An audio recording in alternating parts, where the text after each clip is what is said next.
Très bien, bienvenue à tous pour découvrir comment obtenir le mode Timeless and Classic Zero Guns pour Minecraft.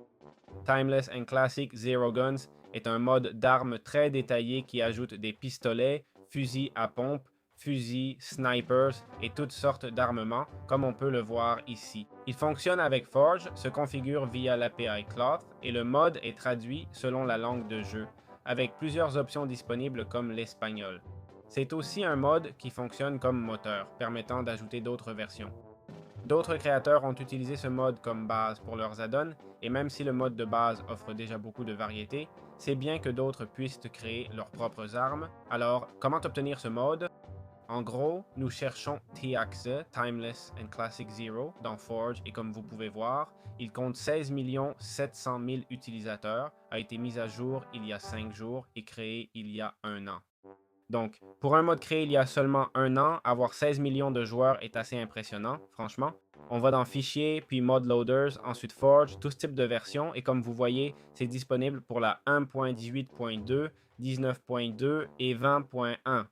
Donc, on sélectionne celle qui nous intéresse, on clique sur ces trois boutons et on obtient le fichier. Où allons-nous sauvegarder ce fichier? On le sauvegarde avec Windows Plus R AppData, puis Roaming, ensuite .minecraft. Et dans le dossier mods, c'est là qu'on va le stocker. Important. Si on regarde la description, elle indique qu'il faut obtenir ClothConfig et recommande aussi Oculus, que je ne l'ai pas téléchargé car je n'avais pas besoin de compatibilité, mais si vous utilisez plusieurs mods, prenez Oculus et Player Animator, d'accord? Ici, avec ClothConfig, on cherche simplement la version 1.20.1, d'accord? On clique et ça nous ramène à la même interface que Forge, et Player Animator fonctionne pareil. Voilà, c'est comme ça qu'on obtient le mode et qu'on peut commencer sans aucun problème.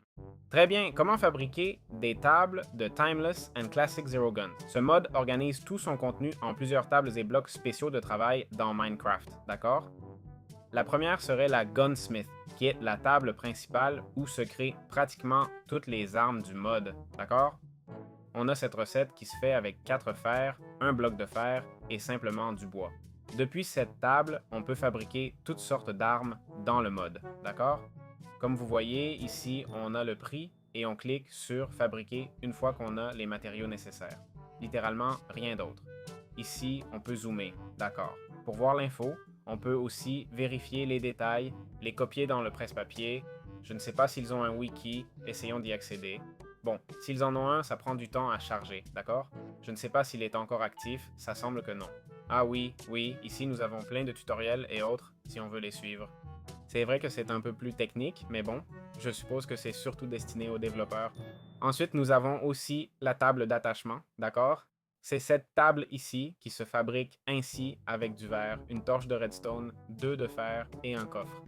Elle sert à fabriquer des viseurs, des bouches, des crosses, des poignées, des chargeurs étendus et d'autres accessoires compatibles avec les armes de Timeless and Classic Zero Gun. Nous avons aussi la table d'assemblage de munitions, qui nous sert à faire des munitions, d'accord? Tout ce type de munitions, celle qu'on veut. Et si on regarde comment la fabriquer, c'est avec 2 de cuivre, 1 de fer et une boîte de munitions en fer qui se fait comme suit. De plus, le mode ajoute différentes cibles. Je ne sais pas si en cherchant humain, ah, le voilà. Voilà, comme celle-ci, comme cette cible. Ici, on voit qu'il y a aussi un wagonnet avec cible. Théoriquement, il y a une cible, bon, cette statue de pierre. Je ne sais pas si c'est vraiment une cible, mais la voilà, d'accord? Donc, on peut utiliser les armes sans aucun problème. Pour recharger, c'est avec R, allons voir les contrôles.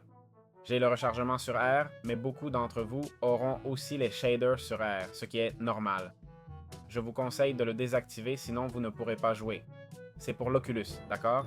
Alors, essayons, voyons si ça marche. Regardez, ça nous indique la distance et les dégâts.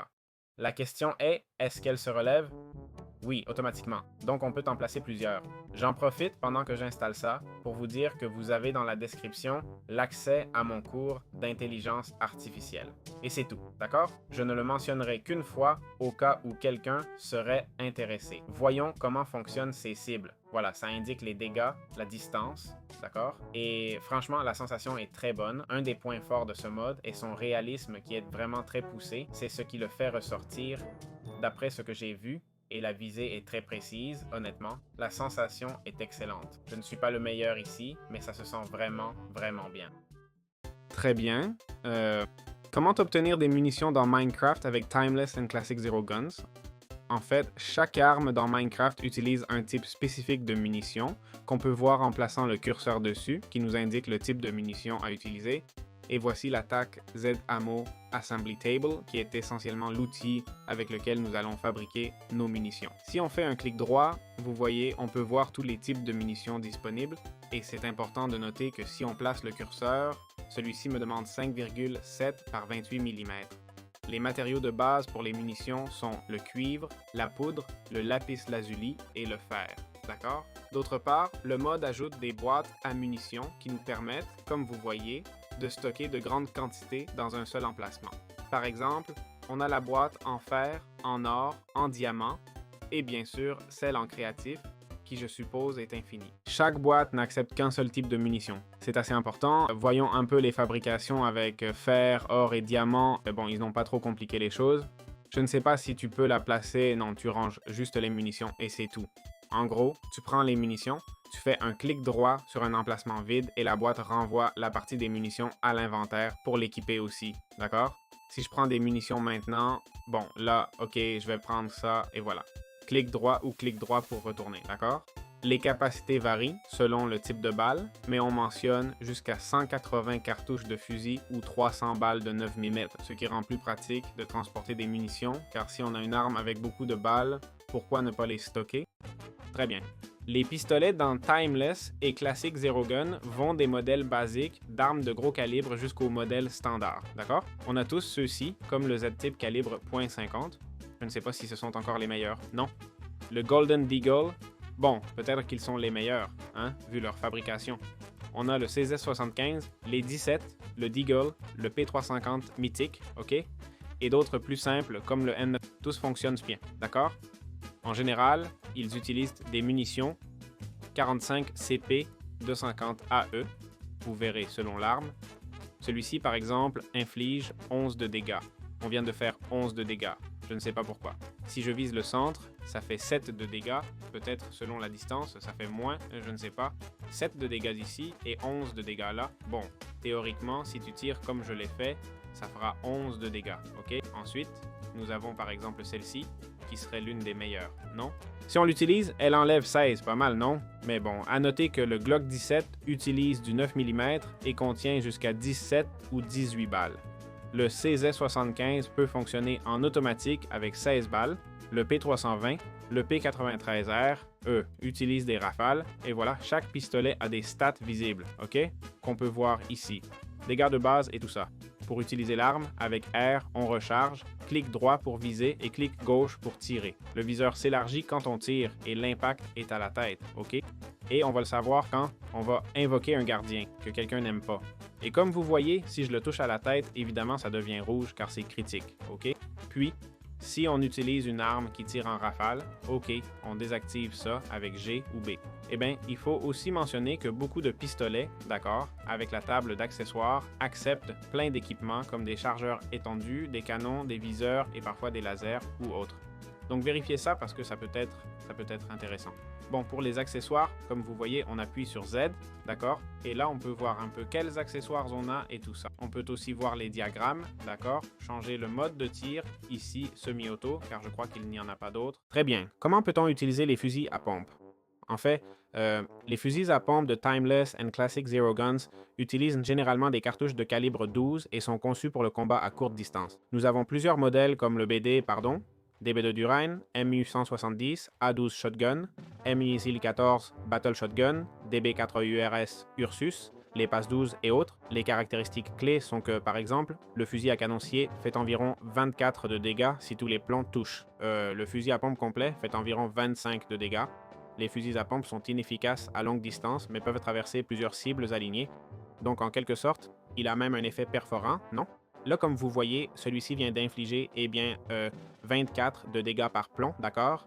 Ce qui signifie 48 au total. Et rien en termes d'accessoires, certains fusils acceptent des crosses, des modifications de munitions. Il est aussi mentionné qu'il y a des balles incendiaires qui enlèvent énormément de vie, hein? Enfin, il faut tout dire. Regardons aussi un peu les prix, car au final, ils sont bien plus chers. On parle du modèle de base, qui est le double, très bon, mais qui réduit de 3,1% le mouvement, par exemple, mais qui donne un plus de 125% de dégâts à la tête. Ceux-ci sont pas chers. Mais dès que ça baisse un peu, 2 diamants, 1 et celui-ci 2 diamants et 110 de fer, d'accord? Et ça réduit tes mouvements de 7%, 25% de pénétration d'armure, ok? C'est celui-ci. Oui, c'est cassé, hein, mais quand même. Mais combien ça doit enlever? Eh bien voilà, 60 et j'ai des balles qui fondent le Warden sans même... Wow, presque sans recharger. Voilà ce qu'on a. Très bien, nous avons aussi les mitraillettes dans Timeless and Classic Zero Guns et en gros les SMG.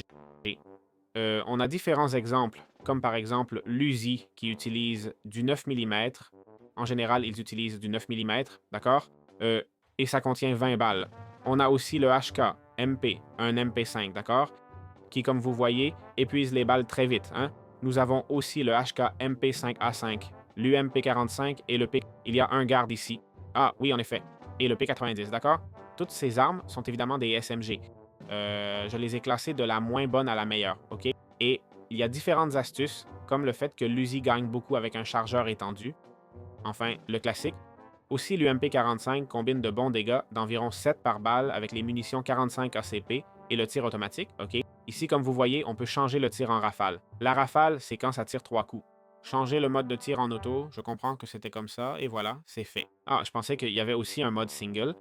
Bon, ici, on a pas mal de possibilités pour changer le type de tir, et en plus, comme vous voyez, ça modifie même les statistiques, d'accord? Donc tout ça, ce sont des choses à prendre en compte. Voyons un peu les prix, d'accord? On les a ici dans SMG, l'Usirien 32 pas cher. Le Vector SMG déjà 10 diamants, attention. Le HK normal, l'UMP aussi assez standard et le P90-2. Donc le plus cher est le Vector. Eh bien, je n'ai pas vu le Vector si... Voyons, bon, attention. Comment ça, non? Voyons, en vérité, c'est une arme qui crache des balles, ça c'est certain. Donc peut-être lui ajouter des chargeurs ou augmenter les dégâts, ça peut être très top, vraiment. Il est important de comprendre que tous les fusils peuvent tirer depuis la hanche, d'accord? C'est-à-dire qu'il n'est pas forcément nécessaire de viser. Et il y a aussi une différence de précision, d'accord? Quand tu tires normalement par rapport à quand tu vises. Regardez quelle différence il y a, d'accord? Voilà, c'est tout. Bon, comment utiliser les fusils? C'est le type d'arme qui est le plus nombreux, je crois.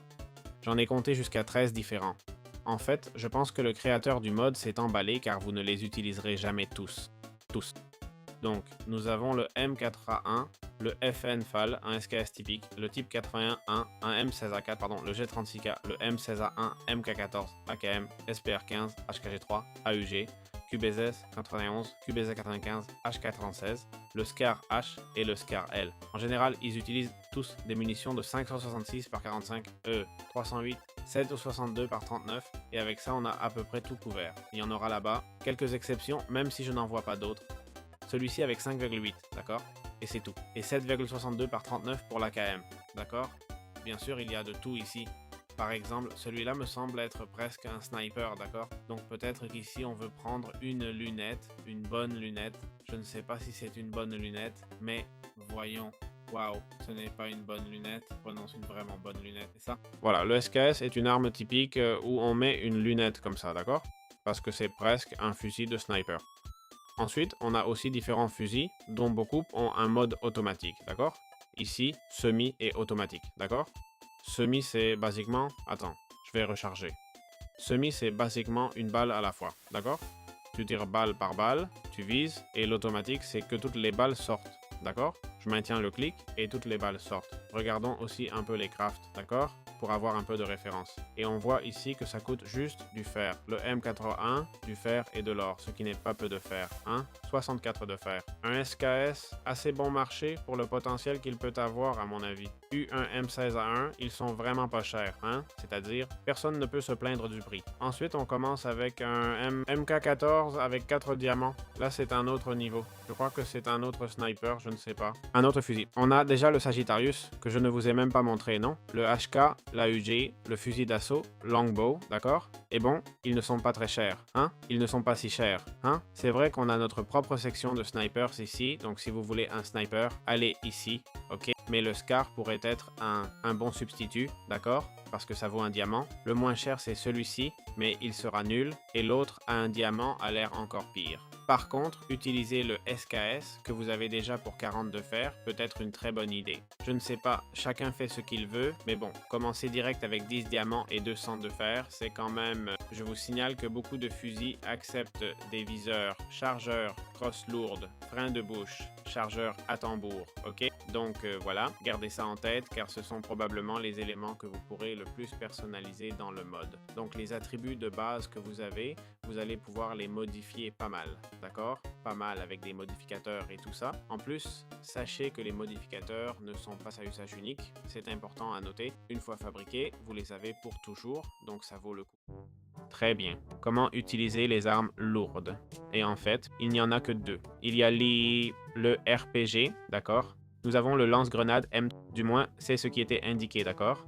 Ensuite, si on veut compter les mitrailleuses comme armes lourdes, on peut les inclure aussi, d'accord? On va le faire en fait parce que sinon, donc là on aurait la M249, super typique. Nous avons aussi un RPK. Comme vous voyez, le temps de rechargement est assez élevé et ça réduit beaucoup ma mobilité.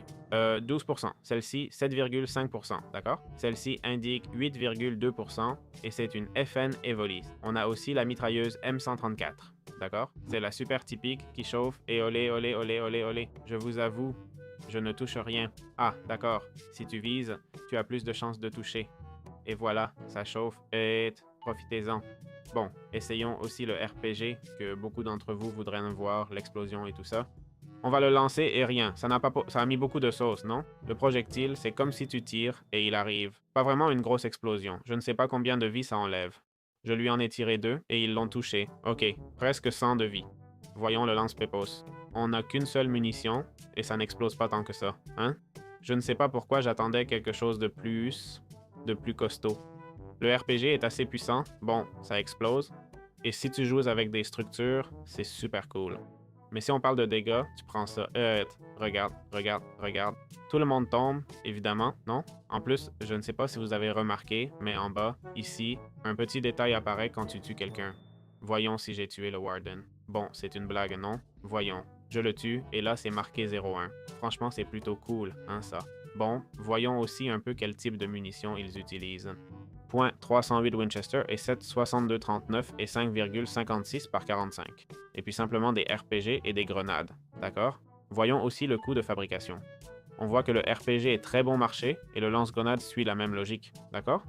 En fait, je dirais que le RPG est plus cher que le lance-grenade. Je pense aussi qu'il est meilleur.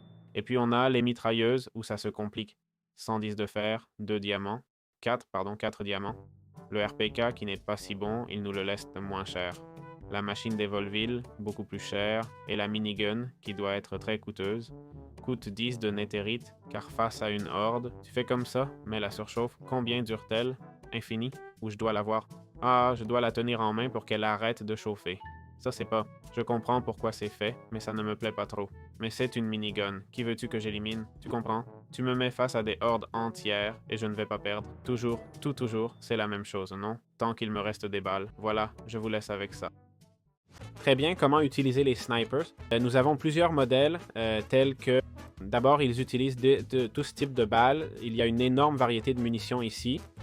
On a l'AWM, d'accord? Nous avons le M95, le M107, le Springfield et le M. Tous viennent avec des viseurs inclus, mais évidemment, je comprends qu'on peut leur équiper un meilleur viseur, effectivement. Et pour les propriétés spéciales, par exemple, l'AWM et le M95 peuvent traverser jusqu'à 3 entités. Le M95 inflige environ 70 dégâts au corps et 140 à la tête, ignorant l'armure et le bouclier. Certains fusils acceptent aussi les balles blindées, qui ont plus de pénétration, et tous les snipers peuvent équiper des viseurs puissants X5 ou X. Regardons aussi un peu les prix, car là on va avoir un petit choc. Et si on regarde ici, Snipers AWM, déjà 10 diamants, le moins cher est le Springfield, qui est vraiment super bon marché, parfait pour début. Je me demande si avec ça on peut tuer d'un coup une de ces bestioles, par exemple. Oui, c'est déjà plus que suffisant, franchement, que tu puisses faire ça. J'aimerais savoir combien de dégâts il fait au cas où des zombies ou un truc du genre apparaissent. Quoique, bon, je ne pense pas que... Combien ça fait? 35 de dégâts, c'est pas mal du tout, hein? Parce que c'est littéralement super bon marché. Ce qui doit être cher, ce sont les munitions, car on a le sniper qui coûte 10 et 3 de fer et utilise des munitions de calibre 45-70. C'est la première fois que je vois ça, et ces munitions coûtent 30 de cuivre, 7 de poudre et 5 de lapis lazuli. Pas donné, vraiment, chaque balle. Bon, il utilise des ressources qui ne servent à rien d'autre, mais voilà. Ensuite, nous avons le M95 qui coûte 15 diamants, 3 de netherite, 300 de fer, 60 d'or. Et nous avons le sniper, d'accord? Un peu plus cher que le M95, mais pas beaucoup. Et puis nous avons le fusil de sniper qui est un fusil normal, d'accord? Le plus abordable pour ainsi dire et qui reste bon. J'aimerais voir combien de dégâts il fait. Il fait 24 de dégâts. Oh, c'est moins de vie, mais j'ai 3 balles, d'accord? En fait, j'en ai 5. Ici, je n'en ai qu'une, et si je rate, c'est la galère. Donc voilà, à garder en tête. Gardez ça à l'esprit. Vous pouvez ajouter des accessoires, mais pas trop. Les snipers ne sont pas faits pour avoir beaucoup d'accessoires, juste une lunette, un stabilisateur ou un chargeur étendu, okay, pour avoir plus de munitions, et c'est à peu près tout. Très bien. Et comment utiliser les accessoires de Timeless and Classic Zero Guns? Dans Timeless and Classic Zero Guns, nous avons un système complet d'accessoires pour Minecraft, géré principalement depuis la table d'attachement, qui est celle-ci. C'est cette table ici, d'accord? Si on regarde le crafting et tout. Et il y a différents types d'accessoires, d'accord? Il y a par exemple les viseurs qui sont à point rouge, holographiques, ACOG. Nous avons aussi des viseurs X4, X5, X... Il y a toutes sortes de porte-viseurs, regardez combien de pages, et tous ces différents viseurs, pardon, avec leurs différents crafting. Améthyste. Généralement, ce type d'ajout n'est pas très coûteux. En fait, je ne vois aucun qui coûte au moins un diamant. Je vais voir s'il y en a qui coûtent du netherite. Non, non, ils valent tous du fer. Ensuite, nous avons aussi ceux-ci, qui sont les bouches, essentiellement des silencieux, compensateurs, freins de bouche, buse spéciale, d'accord? Plus de la même chose pour moins de verticalité, moins de recul, pardon, plus de précision. Puis nous avons aussi les crosses, d'accord? On a celle d'usine, tactique et lourde, principalement pour réduire le recul, d'accord? Nous avons aussi plusieurs types. Ensuite, il y a la poignée, qui sert quand ce sont des prises en main, un peu plus du même pour réduire le recul, d'accord? Tous ces éléments servent à réduire le recul et pas grand-chose d'autre. Puis nous avons le chargeur étendu, d'accord? C'est là que les choses deviennent plus coûteuses. On parle de 5 diamants et tout ça. Même une cartouche de fusil à pompe en éthérite, d'accord? On voit déjà des objets, des fabrications un peu plus rares. Et voilà, il y a des chargeurs longs, à tambour, pour SMG, pour fusil, mitrailleuse. Et enfin, nous avons les lasers, d'accord? C'est un ajout que certaines armes nous permettent d'équiper et qui font, eh bien, un laser, tout simplement. Ils donnent à l'arme la possibilité de viser avec un laser et voir où la balle va théoriquement aller. Alors, comment équipe-t-on ce type de munitions? Eh bien, on prend une arme, d'accord? Et on appuie sur Z. Et ici, on peut mettre un laser, par exemple. Regardez, on va tout fabriquer. On fabrique un silencieux, craft. Il me le donne ou pas? Oui, oui, il me le donne. On fabrique un laser. Et il y avait une visée aussi, non? Mettons une visée pour 2. Et il parlait d'un chargeur, c'est ça? Allez savoir quel chargeur il faut pour ça. Munitions légères. Ça pourrait être ça. Craft. Voyons voir. Donc, t'appuies sur Z, et voilà, munitions légères. Ça se voit esthétiquement? Oui, en plus, ça se voit esthétiquement. On met la visée. Ah, celui que j'ai sélectionné me laisse faire. Si silencieux. On met le scope, la visée ne marche pas non plus. Bon, voyons voir. D'accord, il en a déjà attrapé quelques-uns. Ok, la lunette me permet de choisir celle-ci ou celle-là. Bon, les deux font la même chose d'après ce que je vois. Et puis nous avons le laser, d'accord? On a ces deux-là et voilà, notre arme est un peu mieux configurée. Basiquement, en appuyant sur Z. Sinon, allez dans Configuration des contrôles et cherchez dans le mode Tax, cherchez la configuration. En plus, comme vous voyez, on peut aussi changer le type de tir ici. Ici, il n'y a que semi, mais si on pouvait basculer en semi-automatique, on pourrait le faire. On voit toutes les stats. Je dirais peut-être trop. Ah, regarde, on peut le cacher. On ne peut pas tourner l'arme, ce qui me semble bizarre.